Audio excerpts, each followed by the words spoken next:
talked about at halftime, if you made any adjustments and how you saw that play out on that side of the floor. We just said that we need to be better defensively. We wasn't getting any stops. We know that we could score at will, but we needed to get some stops. And coach got on us at halftime about our energy and our pace. Energy on the defensive end, our pace on the offensive end,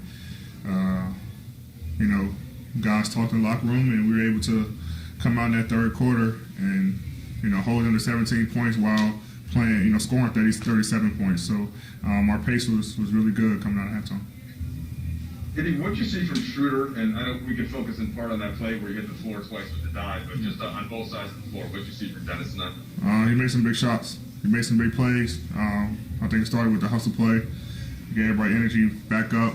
He hit 2 big-time threes. Could have been 3. I bad pass to him in the corner, went out of bounds. He was wide open, but he's making big plays for us. He's picking up 94 feet. He's everywhere. His hands are on the ball. He's finding the right guys on the offensive end. So he's doing everything for us. Dave? AD, Jokic came into the night getting so much credit. You gave it to him yesterday, rightfully so. One of the better assist guys in the league this year. In the context of that, what's it like seeing LeBron do his thing, particularly his passing tonight, some of the assists he was able to play? Yeah, I mean, he's a great passer. He found some guys on some great passes tonight. Guys made shots for him. But he's always, he's always looking to make the right pass and the right play. And, guys going to double team him, he's going to find the right guy. And if not, then he's going to score the basketball. So he made some good passes tonight, which he does every night. And, tonight we were able to knock down shots for him. Bill? How much credit do you give Kalen in that run you guys had again in the third and early in the fourth? And then as a second to that, how has he earned the trust of this really veteran team? Yeah, man, a lot of credit goes to him. I mean, he came in doing good things defensively, scoring the basketball on the offensive end, making the right plays, and we trust him. I know he's young, but he wants to be, in a game when it's crunch time.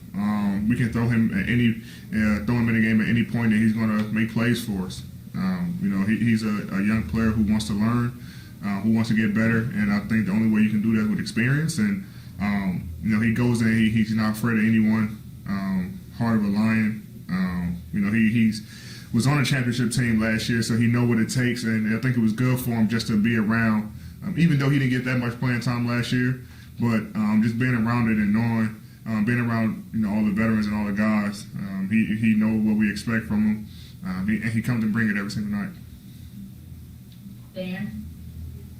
Hey, when you say you guys talked at halftime and Frank got after you a little bit, is it how calm of a talk is that?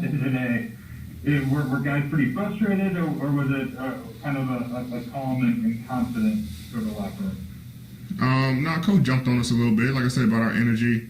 It wasn't good enough. We know coming back from a long trip, that first game is always tough, but we wasn't trying to buy into it, and he didn't want us to buy into that. And like I said, he jumped on us about our energy, and our pace, energy on the defensive end, our pace on the offensive end, and he got after us, and it was right. It was right that he did that. It was well deserved because we were playing sloppy and not with a lot of energy. A lot of guys, including myself, had bad body language.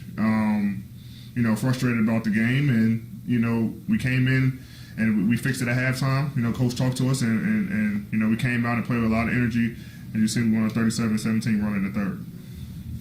Last two, Kyle? Hey, D, obviously a lot of guys picking up the offense tonight. You had 8 shots. That's a little bit less than you obviously usually take. Is that your assertiveness? Is that something Denver's doing to you on defense? What was sort of the balance of how many shots you were able to take tonight? Guys was making, shots and making the right plays, but I think for me, anytime I caught on the post, they came right on the catch. So it's my job to draw a double team. If I do that, then I did my job and kick it out to our guys. And, the shots I were able to get were, off a pick and roll. And even if I caught it in the middle of the floor, guys was coming to the ball, and I was kicking out to our shooters. But a lot of people have been talking about my offense and how this year has been a slow start and everything offensively. But I mean, I'm a two-way player. I don't rely on offense for me to have a great season. I'm doing everything I can on the defensive end. Deflections tonight, block shots, rebounds, and things like that to help the team. So when you're a two-way player, you don't have to rely on one aspect of your game, which is scoring. I can help my team win on the defensive end and make shots when I need to. Last question, Anthony DeVille. Hey, D. Coming into a game like tonight against the Nuggets team facing the Western Conference Finals last year, do you look at stuff like the rankings, how they change back and forth? You guys are up at one, and then another day you guys might not be the first. Does that give you guys kind of like bulletin board material coming into a regular season game against the team you faced in the West Finals? You said I didn't hear the first part of the question. Sorry about that. Do you pay attention to the rankings? Oh, the rankings. How they kind of switch, go up and down a little bit. Does that fire you up, give you bulletin board material coming into a game against the team you faced in the finals, West Finals last year? Nah, not really. We just want to be a better home team. We're pretty solid on the road.